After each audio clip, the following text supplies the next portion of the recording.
if you're younger than 70, you've probably said, "if I die." Newsflash, the mortality rate is holding steady at 100%. It's not if, but when. And aren't you curious about death, that one universal experience that waits for us all? I think a good death is a peaceful, painless transition like going to sleep. My dad used to quote to me the last line of the poem Thanatopsis. "Approach thy grave like one who wraps the drapery of his couch about him and lies down to pleasant dreams."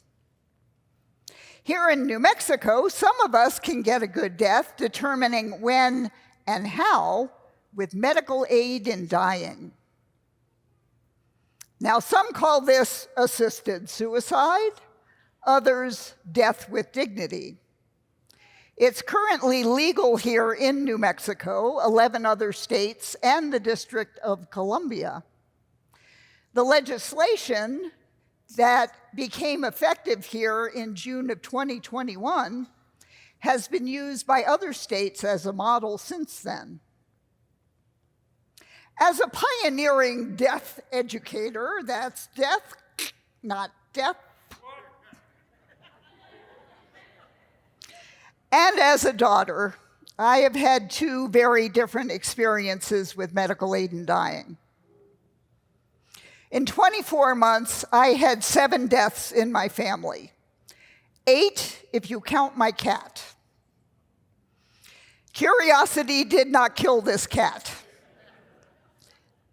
9-year-old Ilsa developed feline infectious peritonitis, a fatal disease. The vet gently ended her suffering with injected medications. We offer our pets a good death. Why not our people?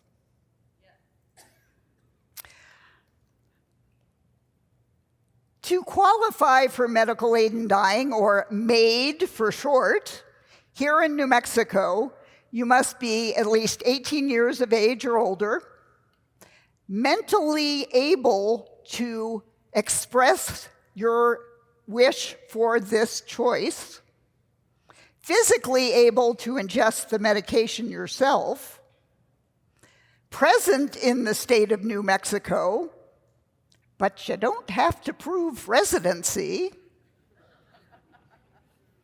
and have a terminal condition with a prognosis of 6 months or less, which often means hospice is involved. Life itself is a sexually transmitted terminal condition.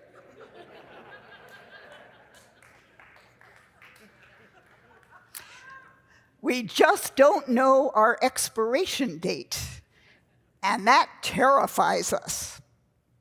It's also really weird to know the exact date someone is going to die. For many people, hospice provides a good choice for a good death.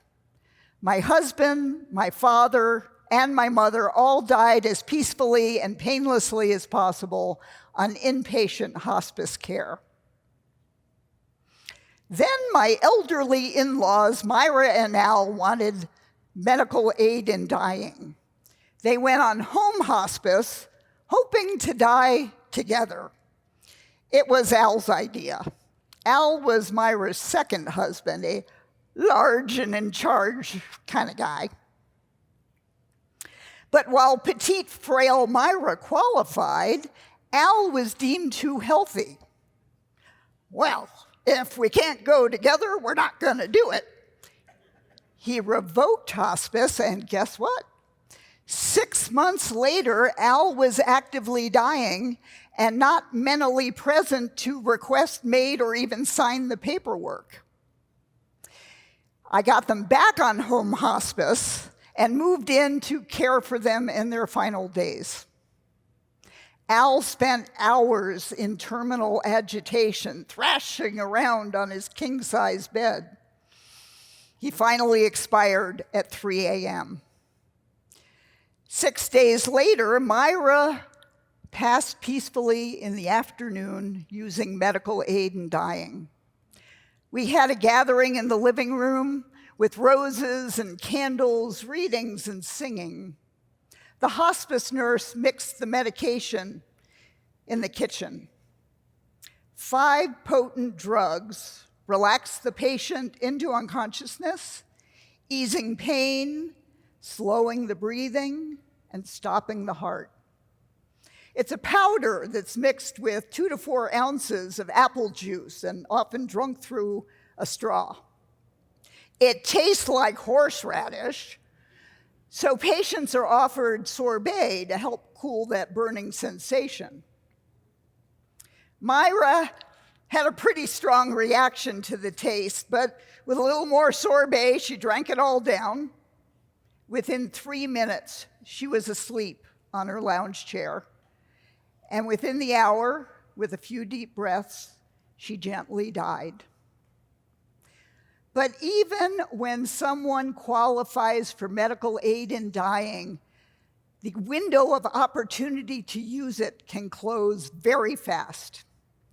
This happened to my friend Michael in California.